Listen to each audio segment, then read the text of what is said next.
Today is my 40th birthday. What?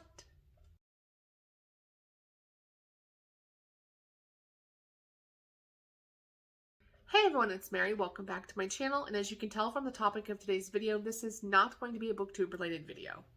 If you are one of my followers that is only here for booktube related content, then I apologize, and you guys can feel free to just come back to the next video. But those of you who have been following me since the very beginning know that this is something I used to do early on in my channel, where I talked more about my real life and my cancer journey and mental health and all the other things I used to kind of cover on here. A lot of those videos are now privated and or deleted, but I know that some of my newer followers only know me for booktube, so I apologize if you don't care. Please feel free to come back on the next video, and we'll be back to books at that point. In the meantime, I did want to get a couple of disclaimers out of the way. First of all, those of you who are asking about the dog situation, we do not have the dog anymore. She was a biter. We had to return her to the shelter due to potential harm to my father. He's on blood thinners, and she liked to bite him. So that did not work out. And then part 2 of that is on Friday, I will be back to booktube content. I'm going to be doing a video talking about some changes I would like to make to my reading and to how I approach reading on my channel. Nothing bad, but I'll just say that I've been feeling very convicted about what I'm reading on this channel. And those of you who know me in my personal life know that I am a Christian, and so that's not something I really push on this channel because I like my channel to be open to everyone.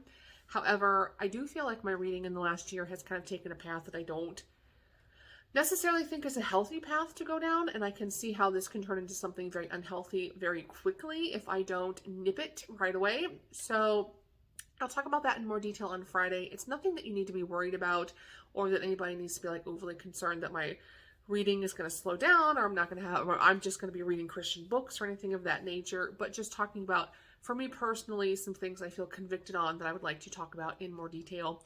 So come back on Friday for that video and you'll hear more about what I'm changing, and then I'll finally do a February wrap-up sometime next week. Okay, enough with the disclaimers and the things that other people don't care about. So I am 40 today, and 40 for me is a big deal. Now I'm going to have two camps of people on this channel right now. Some of you are already older than 40, and you're like, girl, 40 ain't that old. What are you worried about? No one cares.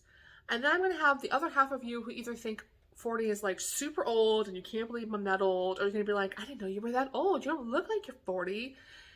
Look, I get it. 40 is a number that for some people is really scary, and for some people it's just not a big deal. For me, though, 40 was like a very scary number.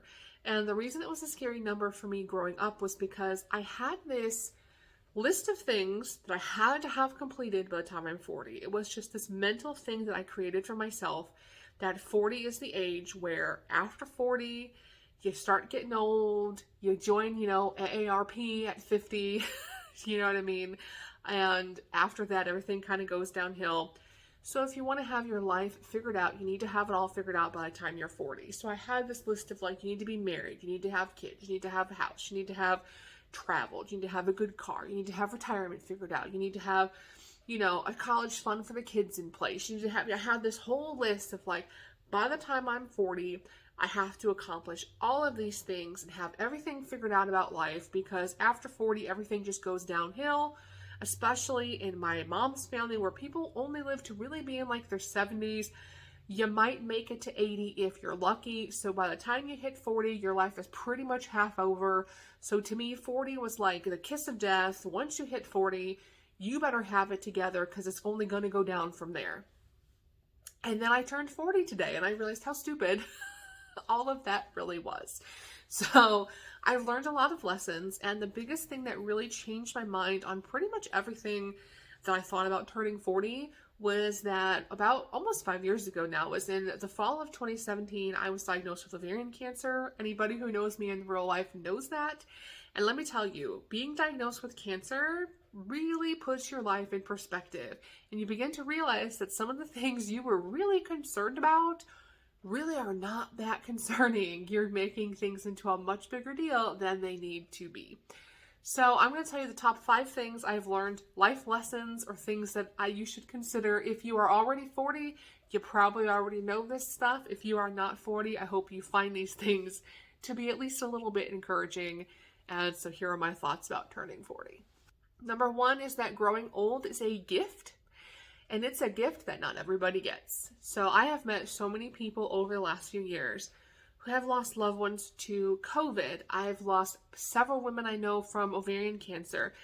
I've lost women that were in their 20s who were diagnosed with ovarian cancer, like Cheyenne. I think she was like 24 or something, 23, 24. She was super young.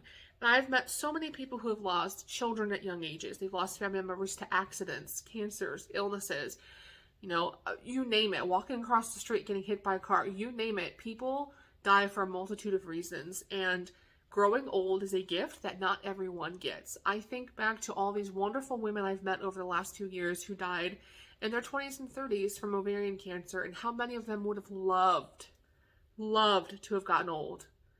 And rather than looking at growing old as like, it's horrible and my health's going to get bad and I don't want to get old, it's like, it's another year. It's another year that you get to be here and you get to do something with yourself. And it's not over until it's over. Like, enjoy that year, because not everyone gets it. Not everyone gets to grow old, and not everybody realizes what a beautiful gift life really is. And that's something that I've really held on to, that I am only here by the grace of God and good doctors. And I'm so grateful for every day that I'm here, because I technically should not be. And life is such a beautiful gift that I'm grateful for every day. Number two, you are never too old to try something new. 40 is not a death sentence, neither is 50, neither is 60, neither is any other number that you put in your mind as you're like, oh no, that age is the age. No, because you're never too old to try something new. If you are above ground, you can try something new. Maybe it's something minor, maybe it's something major, but you can always try something new. And number three goes along with that, which is that God can use you at any age. So who knows? Maybe you're going to be, a traveling missionary at 65. I doubt it, but you never know, because God can do what he wants to do. And if he wants you to do something, he can do it with you at any age. So don't ever feel like there's this number in your head that when I hit this number, life is over. How many people did I meet when I was in college that were like, my kids went to school, now that my kids are out of the house, it's my turn to go to college? I went to college with two people in the fast track to teaching classes that were in their 50s, and they literally both said, my kids are out of the house now. We paid for the kids to get through college, and now it's my turn. And I thought, good for you. Look at you going back to college in your 50s, because you're never too old. You're never too old to try something new. As long as you are here and you are breathing, God can use you, and you can always try something new. Number four is live life on your own timeline. I spent so much of my 20s and 30s thinking that I had to do what everyone else did, right? So look, I'm the old 40-year-old spinster who didn't get married, didn't have kids. I don't have a cat yet. I may. Who knows? Maybe I'll have a cat. Maybe I'll have a dog collection. Maybe I'll be eccentric and I'll get a bird collection. Look, I don't know. I haven't decided yet. But you are not on anyone else's timeline but your own.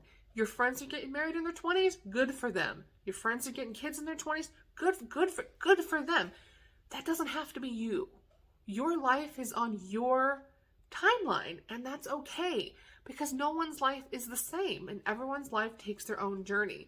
Like I said, I met people going back to college in their 50s. I know lots of people going back to college in their 40s. It's okay. You don't have to do everything that people tell you to do in the timeline they tell you to do. Your life is your life, and it's okay if it goes backwards, and it's okay if it fits the expected, get married at 19 and all that stuff. It's okay. It's okay. Because it's your life and it's your timeline, and who cares about what other people are doing? You do you. And number five, and this is a big one for me, regrets don't change anything. I know that all of us are going to have regrets in life. You're going to look back at things and you're going to say, I wish I would have done this differently. I wish I would have taken this opportunity. I wish I would have known what I would have known now, and I wouldn't have made that decision.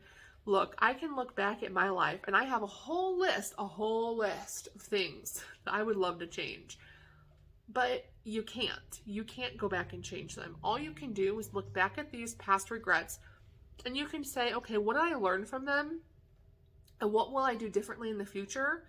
Because I learned from that experience, right? Because sitting and regretting the past is not going to change your future. Only you can change your future. So don't sit there and dwell on it and get depressed about it. Just change what you do in the future. I am excited to turn 40 today. I'm excited to be on this planet for 40 years. I'm excited that I'm still here almost 5 years. It'll be 5 years this fall after a cancer diagnosis. I'm not gonna lie, I had my first cardiologist appointment because apparently 40s, yay, family history, 40s, you get a cardiologist. And I'm not all that excited about getting a mammogram. Yay 40. But I'm still grateful to be here. I love having another birthday. I love having more time on earth. And I can't wait to see what me and God do for the next 40 years. Hopefully. Maybe I'll live to be 100. That would be awesome. So, if you are older than me, what are some of your favorite life lessons that you've learned along the way? Happy birthday to me. I will see you guys later in the week with more book content. Bye.